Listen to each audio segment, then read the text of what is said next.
Assalamualaikum warahmatullahi wabarakatuh. Salam sejahtera bagi kita semua. Bagaimana kabarnya? Saya berharap kita semua dalam keadaan baik-baik saja. Kami dari kelompok 1 akan membahas materi tentang manusia sebagai makhluk individu dan sosial. Sebelum melanjutkan ke pembahasan materi, izinkan saya memperkenalkan diri dan anggota kelompok 1 pada presentasi kali ini. Perkenalkan, saya Zuhar Abdul Aziz, NIM 102023043. Untuk pembahasan pengertian manusia sebagai makhluk individu dan sosial yang akan disampaikan oleh saudari Diana Hoirunisa, NIM 102023015. Peran manusia sebagai makhluk individu yang akan disampaikan oleh saudari Sarah Ayu Fauziah, NIM 102023050. Peran manusia sebagai makhluk sosial yang akan disampaikan oleh saya sendiri. Selanjutnya ada pembahasan karakteristik manusia sebagai makhluk individu yang akan disampaikan oleh saudari Vina Agustin, NIM 102023064. Selanjutnya, ada pembahasan faktor personal yang mempengaruhi kepribadian seseorang yang akan disampaikan oleh saudari Mutia Rahma Inayah, NIM 102023060. Faktor yang mempengaruhi kepribadian seseorang yang akan disampaikan oleh saudari Sri Nurmulyati, NIM 102023052. Yang terakhir, ada pembahasan kesimpulan yang akan disampaikan oleh saudari Widi Fajriani, NIM 102023014. Tanpa berlama-lama lagi, seperti kamu menunggu kepastian dari dia, langsung saja pasang handsfree, simetriskan posisi rebahan, jangan memberi harapan, tapi beri dia kepastian. Selamat menyimak pembahasan. Pengertian manusia sebagai makhluk individu. Manusia sebagai makhluk individu memiliki makna, yaitu manusia memiliki ciri khas dengan corak kepribadiannya sendiri. Sifat manusia sebagai makhluk individu merupakan sifat yang dimiliki sejak lahir.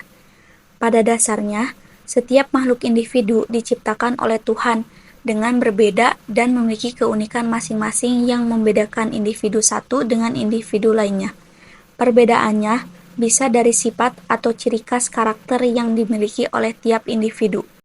Pengertian manusia sebagai makhluk sosial. Manusia sebagai makhluk sosial artinya manusia membutuhkan manusia lain untuk bersosialisasi atau berinteraksi dalam menjalankan kehidupan sehari-hari. Kamus Besar Bahasa Indonesia atau KBBI menerangkan bahwa makhluk sosial adalah manusia yang berhubungan secara timbal balik dengan manusia lain. Peran manusia sebagai makhluk individu. Manusia sebagai makhluk individu memiliki berbagai peran untuk mewujudkan segala hal yang diinginkannya.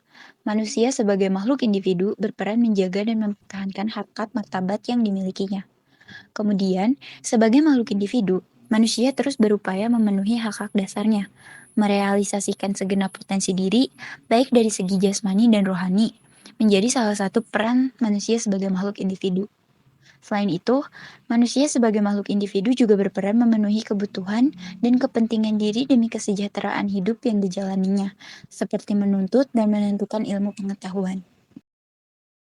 Manusia sebagai makhluk sosial adalah sebuah konsep yang mencerminkan sifat alamiah manusia untuk membentuk interaksi, hubungan, dan ketergantungan dengan sesama. Ini mencakup kemampuan untuk bekerja sama, berbagi pengalaman, dan membangun struktur sosial yang kompleks untuk memenuhi berbagai kebutuhan individu dan kelompok. Poin pertama, melakukan interaksi. Interaksi manusia sebagai makhluk sosial memiliki peran krusial dalam membentuk hubungan, membangun komunikasi, serta memfasilitasi pertukaran ide dan pengalaman. Melalui interaksi, manusia dapat memahami perbedaan dan memperkaya kehidupan sosial.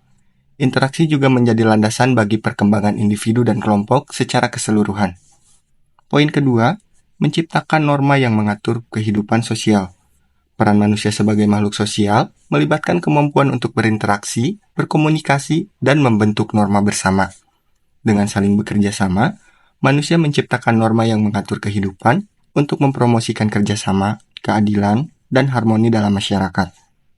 Norma ini membantu menjaga keteraturan dan memberikan panduan tentang perilaku yang diterima dalam lingkungan sosial. Poin ketiga, mengupayakan terlaksananya kewajiban adalah suatu usaha untuk memastikan bahwa tanggung jawab atau tugas yang dimiliki seseorang atau kelompok dapat dijalankan dengan penuh tanggung jawab dan tepat waktu. Ini melibatkan kesadaran, integritas, dan komitmen untuk memenuhi kewajiban yang telah diemban. Karakteristik manusia sebagai makhluk individu. Menurut Oxendin, manusia sebagai makhluk individu memiliki karakteristik yang berbeda. Berikut ini adalah perbedaan individualitas setiap orang yang nampak secara khusus. Di antaranya, pertama yaitu perbedaan fisik. Perbedaan yang dimaksud ialah tinggi dan berat badan, usia, penglihatan, pendengaran, dan kemampuan bertindak. Yang kedua yaitu perbedaan sosial. Perbedaan sosial meliputi agama, status ekonomi, suku, dan hubungan keluarga. Yang ketiga yaitu perbedaan kepribadian. Perbedaan kepribadian terletak pada watak, minat, motif, dan sikap. Faktor personal yang mempengaruhi interaksi manusia. Yang pertama, tekanan emosional, di mana keadaan psikologis apakah bahagia, sedih, dan sebagainya.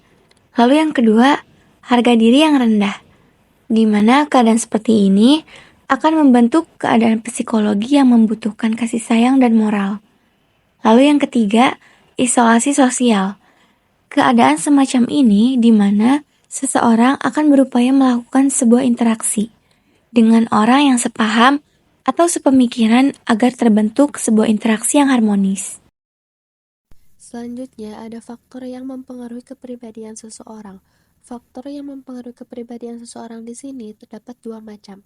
Yang pertama, ada faktor bawaan, atau biasa juga disebut dengan faktor genotip, dan yang kedua ada faktor lingkungan, atau biasa juga disebut dengan faktor fenotip. Faktor bawaan atau genotip, menurut Mayor Pollack, diartikan bahwa pembentukan kepribadian diantaranya dipengaruhi oleh masukan lingkungan sosial atau kelompok, dan lingkungan budaya atau pendidikan. Faktor lingkungan atau fenotip, menurut Yinger, diartikan seperti yang dikutip oleh Harton dan Han, memberikan batasan kepribadian adalah keseluruhan perilaku seseorang yang merupakan interaksi antara kecenderungan-kecenderungan yang diwariskan secara biologis dengan rentetan-rentetan situasi lingkungan. Yang terakhir ada kesimpulan. Dapat disimpulkan bahwa manusia dikatakan sebagai makhluk sosial karena beberapa alasan, yaitu yang pertama, manusia tunduk pada aturan norma sosial. Kedua, perilaku manusia mengharapkan suatu penilaian dari orang lain.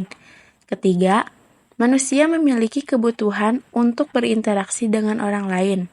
Keempat, potensi manusia akan berkembang bila ia hidup di tengah-tengah manusia. Dan yang terakhir, manusia sebagai makhluk yang berhubungan dengan lingkungan hidup. Setiap yang dimulai pasti akan usai. Begitupun presentasi dari kami cukupkan sampai di sini.